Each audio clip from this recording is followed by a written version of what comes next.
สบายดีพี่น้องมัจจุกคนนะจ๊ะมากินข้าวน้ำกันพี่น้องอันนี้ก็คือปิ้งส้มพี่น้องเลย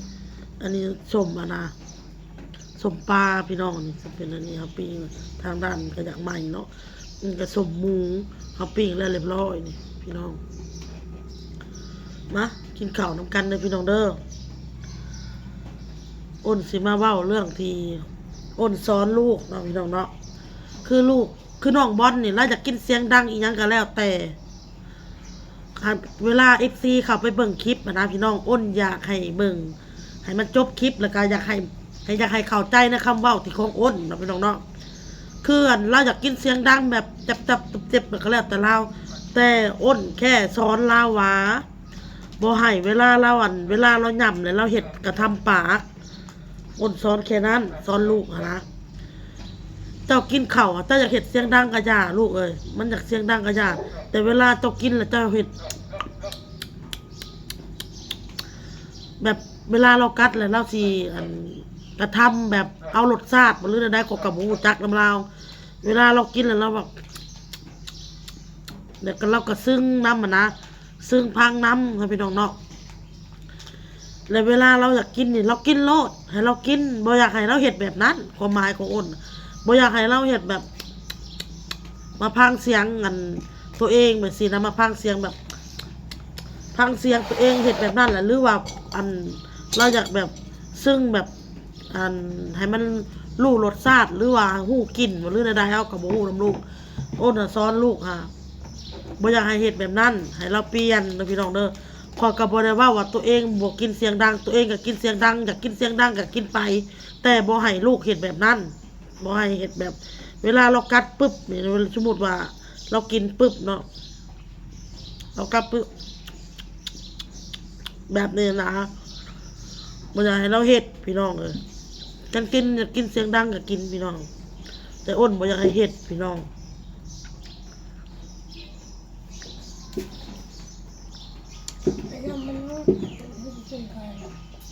มันยังบ่สุกบ่มันยังบ่สุกบ่วะไข่ยังบ่ใส่แล้วใส่จนจิ้มมันเลยแล้วไข่มันน้อยๆมันนั่นนะมันก็นี่น้ำมันก็อยากไก่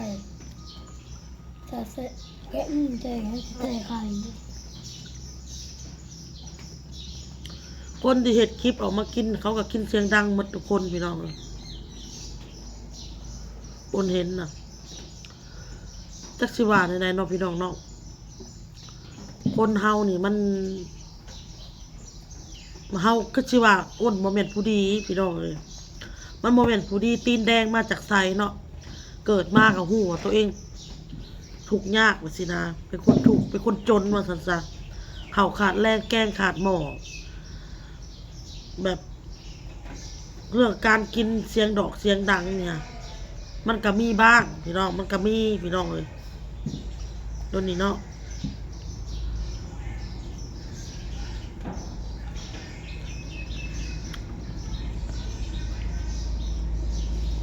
กินบ่ให้มันมีเสียงดังมันเป็นไปบ่ได้อยู่พี่น้องFCแบบพยายามกินแล้วบ่อ้าปากงุ้มปากไว้พี่น้องเฮาผัดเคยกินแล้วเฮาต้องอ้าปากนะนุ่มแบบนี้แบบอันนี้โมเมนต์อ้นเห็ดใส่FCเด้อพี่น้องเด้อที่FCคอมเมนต์มาน่ะนางไม่ฟังหรอกแม่ไปบุญแม่คอมเมนต์ตั้งนานแล้วพูดตั้งนานแล้วเรื่องกินเสียงดังแม่จะบอกไปบุญเลยป้าทกป้าปากบ้า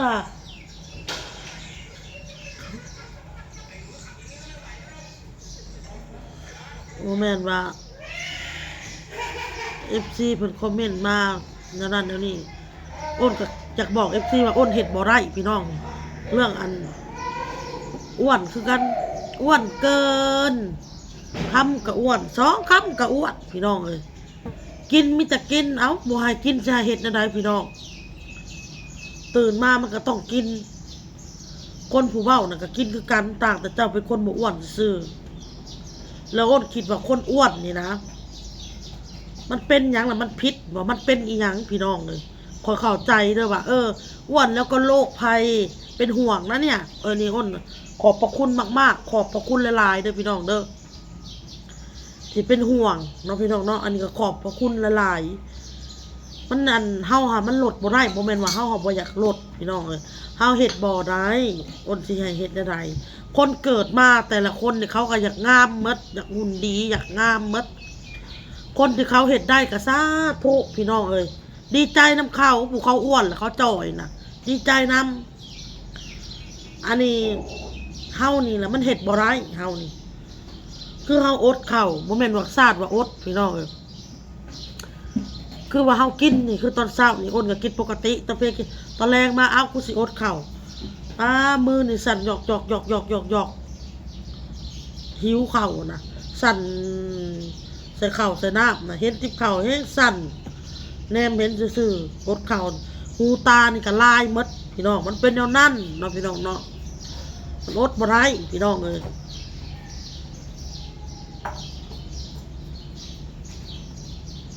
เรื่องลูกเรื่องเต้าคือกันเราอยากกินเสียงดังกับอย่าเล่าแต่อ้นขอแต่เวลาเราอ้นบอกอยากให้เห็ดตัวนี้พี่น้องเลยเราพี่น้องเนาะเพราะว่าอ้นเคยสอนกันนั่นเพราะว่าอยากกินเสียงดังกับกินลูกเอ้ยถ้าผู้ใดเป็นFCผู้ใดติดตามน่าจะรู้จักเราพี่น้องเนาะเพิ่นอาจจะพังจนจบคลิปพังให้เข้าใจนะ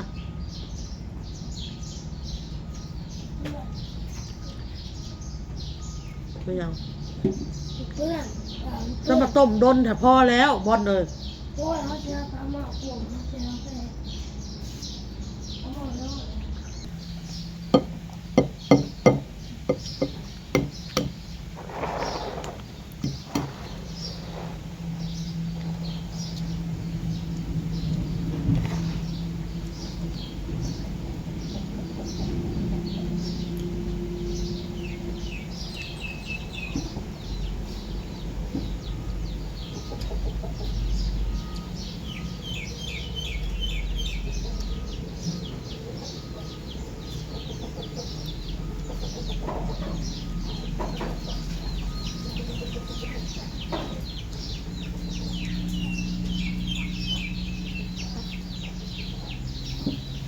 น้องบอลกินต้มหมี่2 ห่อพี่น้อง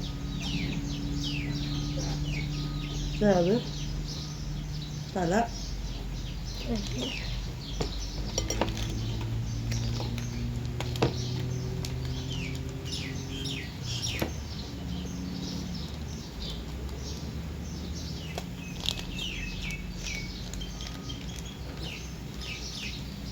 มีแกงเขียวหวานหนึ่งค่ะต้มจนเปื่อยมัดมือ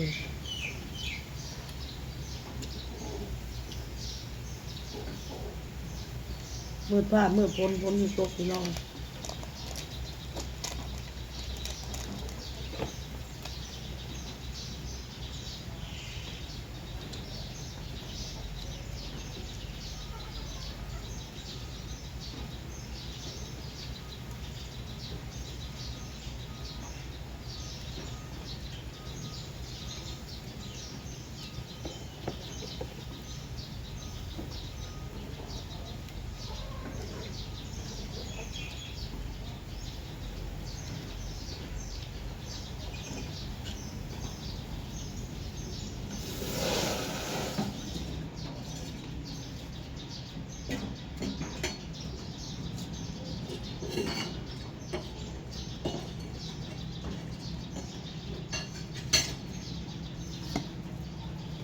กินหมีค่ะ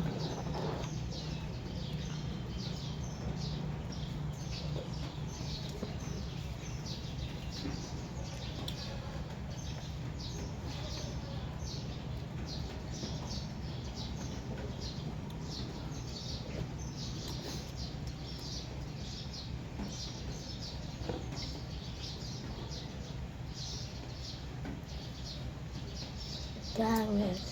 อันนั้นใส่ พอเลยลูกพอออกมาเป็นพลาสติกแล้วออกซะ ต้องทุกมือ มันทะล่องเพื่อกระดักกระดอกแซ่บนัวไปยังเลยพอแล้ว แล้วเอาไม่จ้างอ่ะ มันจ้างอะผมเอาเป็นนัวปันมาใส่ เอาน้ำปลาผมมาใส่ อันนี้มันไม่ได้มีรสชาติเอาน้ำปลาผมมาใส่ลูก เอาตาดเอา น้ำ น้ำ ป ป ลา ลา ขนอกผม น้ำปลาสิน้ำปลาเยอะ นั่นแหละพี่น้องเราอ้นเว้าก่อนอย่าให้เข้าใจเขาแน่พี่น้องคือเว้าอีกนั้นก็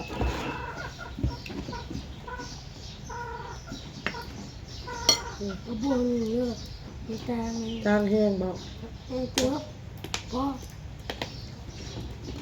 อันนี้บ่เอาบวง โอ้ยเนี่ยจางแห้ง อันนี้ว่า เอามาใส่ลูกขนอน้อยหนึ่งขนอมันกับกล้ามเนี่ยเนาะ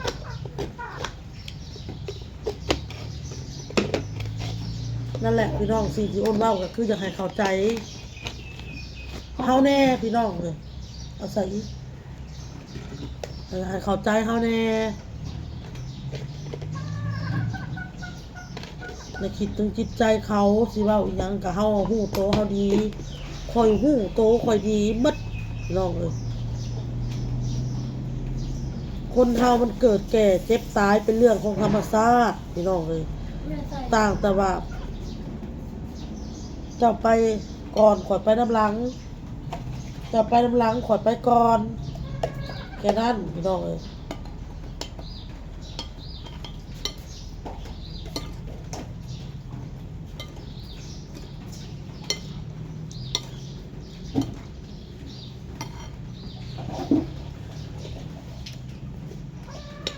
ได้แหละบอลเอ้ยได้แล้วเนาะขอบมุกขอบใจเนอะพี่น้องเนอะที่เข้ามาตักเตือน เรื่องการดอกกินเสียงดอกเสียงดังเรื่องตุ้ยเรื่องจอยนี่แหละพี่น้องเอ้ยถ้าอ้นเห็นได้แล้วถ้าอ้นจอยลงอ้นเห็นได้อะลีพี่น้องเอ้ยอ้นสิแต่งคันหาขอขมาFCพี่น้องเอ้ยเมื่อใดอ้นเห็นได้โอ้ย FC เว้านี่เป็นแรงบันดาลใจผู้ขาจอยแล้วผู้ขางามแล้วขอบคุณขอบใจ FC ละลายเด้ออันนี้อ้นก็เว้าส่วนบุคคลเด้อพี่น้องเด้อส่วนบุคคลที่เข้ามาเว้าพี่น้องบุลี่เฮานี่แหละเขามาบุลี่เขามาเว้าเฮาจากสั้นจากซี่แนวนั่นแนวนี้เนาะพี่น้องเนาะแม่นและเจ้างามเจ้ากติหมู่ได้เว้าหมู่ได้ลองเจ้ามาเป็นข่อยมึงดูแล้วข่อยไปเป็นเจ้ามึงดูความรู้สึกน่ะสิเว้าอีหยังก็ให้เอาใจอันจิตใจของเขาแน่เอาใจเขามาใส่ใจเราบ้างจะพูดอะไรอ้าวแล้วฉันเลิกทำ YouTube ไปเลยไม่ต้องให้ใครเข้ามาคอมเมนต์ไม่ใช่เข้าคอมเมนต์ได้คอมเมนต์น่ะแต่อยากให้คิดถึงจิตใจคนที่เขาอ่านบ้างให้คิดถึงจิตใจตัวเขาที่พูดมาน่ะเกิดให้เขาถูกใจเขาอ่านแล้วเขาก็บ่สบายจิตสบายใจเขาถูกใจเจ้ากับสิบ่มีความสุขอีกเจ้ากับสิเป็นบาปเป็นกรรมอีกมันเอานั่นได้บาปนี้คอมเมนต์ได้ เพราะว่า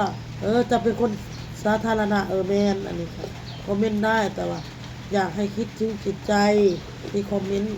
ว่าเขาอย่างนั้นอย่างนี้น่ะให้คิดถึงจิตใจเขาบ้าง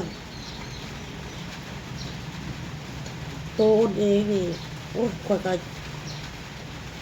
เบิ่งรูปเก่า